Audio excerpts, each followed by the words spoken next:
अब झारखंड में जनजातीय समूह के परंपराओं और संस्कृति का लिखित दस्तावेज तैयार होने वाला है। जी हाँ, बिल्कुल सही सुन रहे हैं आप। अब आप अपने रीति रिवाजों को दस्तावेज में जल्द ही देख पाएंगे, जिसकी पहल झारखंड की हेमंत सोरेन सरकार ने शुरू कर दी है और इस काम में केंद्र सरकार भी मदद करने वाली है। अब आपके मन में सवाल आ रहा होगा कि आखिर जनजातीय परंपरा और संस्कृति क्या है और आखिर सरकार इसके लिखित दस्तावेज क्यों तैयार कराना चाह रही है। आइए इस खबर के माध्यम से जानने का प्रयास करते हैं। जोहार, मैं सीमा कच्छप और आप देख रहे हैं लोकतंत्र 19। आपको बता दें, जनजातीय संस्कृति में उनके गाने, रीति रिवाज, बोलचाल, शादी विवाह के विधि विधान आते हैं, उनकी पूजा पद्धति आती है, वो सारी परंपराएं आती है जो जनजातीय समूह से जुड़ी होती है, जिनका अब दस्तावेज तैयार किया जा रहा है, जिससे आने वाली पीढ़ियां अपनी संस्कृति और पहचान के बारे में गहराई से समझ पाएंगे। बता दें कि मुख्यमंत्री हेमंत सोरेन जनजातीय समूह से आने वाली पीढ़ी के भविष्य के लिए एक्शन मोड पे दिख रहे हैं और इसे बचाने की पहल करते हुए जनजातीय समुदाय की परंपरा और संस्कृति की दस्तावेज की सारी जिम्मेदारी ग्राम सभा को सौंप दी है। अब ग्राम सभा समाज के बड़े बुजुर्गों से मिलकर इन सब पर काम करेंगे।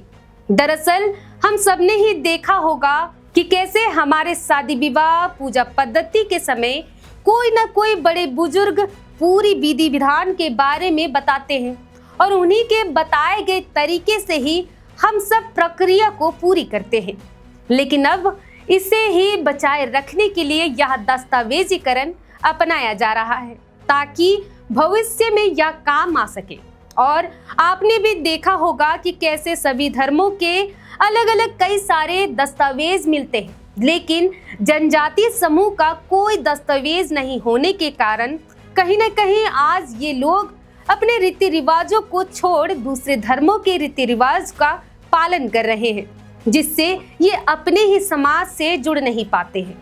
वहीं अगर इसके लाभ की बात करें तो बता दें, राज्य सरकार के द्वारा जनजातीय परंपरा और संस्कृति का दस्तावेज तैयार करने से जनजातीय समूह को कई सारे लाभ हो सकते हैं, जिसमें संस्कृति का संरक्षण होगा। इसके अंदर जनजातीय परंपरा, रीति रिवाज और कला संस्कृति को संरक्षण करने में मदद मिलेगा, जिससे भविष्य में इनका अभाव नहीं होगा और अगली पीढ़ी को अपने समुदाय की पूरी जानकारी मिल पाएगी। सामाजिक पहचान बनेगा, जिससे आने वाली पीढ़ी को अपनी संस्कृति और धरोहर पर गर्व महसूस होगा। और इस दस्तावेज से शिक्षा के क्षेत्र में भी जनजातीय समुदायों के बारे में जानकारी देने में मदद होगा, जिससे समुदायों के आने वाले नए पीढ़ियों को अपनी जड़ों और परंपराओं के बारे में सीखने का अवसर मिलेगा। वहीं इस दस्तावेज के अंदर जनजातीय समूह के सारे अधिकार, सामाजिक स्थिति और विकास की आवश्यकता को प्रमुखता से उजागर किया जाएगा, जिससे जनजातीय समूह और अधिक सशक्त और समृद्ध बनेगा। इस प्रकार जनजातीय परंपरा और संस्कृति के दस्तावेजीकरण से जनजातीय समुदाय को अपनी पहचान और अधिकारों के प्रति जागरूकता बढ़ाने और सामाजिक आर्थिक विकास की दिशा में लाभ होगा और आने वाली पीढ़ी को अपनी संस्कृति और पहचान के बारे में गहरी समझ मिल पाएगी, जिससे उनका सामाजिक, सांस्कृतिक और आर्थिक विकास संभव हो पाएगा। इसके अलावा अब झारखंड में पेशा कानून लागू होने वाला है, जिससे 5वीं अनुसूची के अंतर्गत ग्राम सभा को विशेष अधिकार मिलेगा। वहीं जानकारी के लिए बता दें कि पेशा कानून पर लोकगीत बनाने वाला झारखंड पहला राज्य बन गया है। दरअसल झारखंड में सरकार ने पेशा कानून पर लोकगीत तैयार कराया है, जिसको लोक कलाकार मुकुंद नायक की आवाज में लोगों को जागरूक करने और अधिकारों को बताने के उद्देश्य से यह गीत तैयार किया गया है और जिसकी प्रस्तुति 24 दिसंबर को आयोजित राष्ट्रीय पेशा दिवस समारोह में भी किया गया था।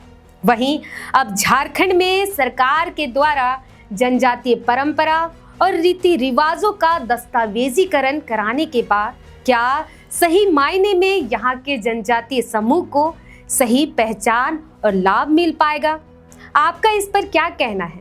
आप अपनी प्रतिक्रिया जो है हमें कमेंट के माध्यम से दे सकते हैं। फिलहाल आज के लिए इतना ही, फिर मिलते हैं। वहीं वीडियो आपको कैसा लगा? अच्छा लगा तो लाइक एवं शेयर करना ना भूले। साथ ही इसी तरह की वीडियो और खबरों से जुड़े रहने के लिए हमारे चैनल लोकतंत्र 19 पर बने रहें। जोहार।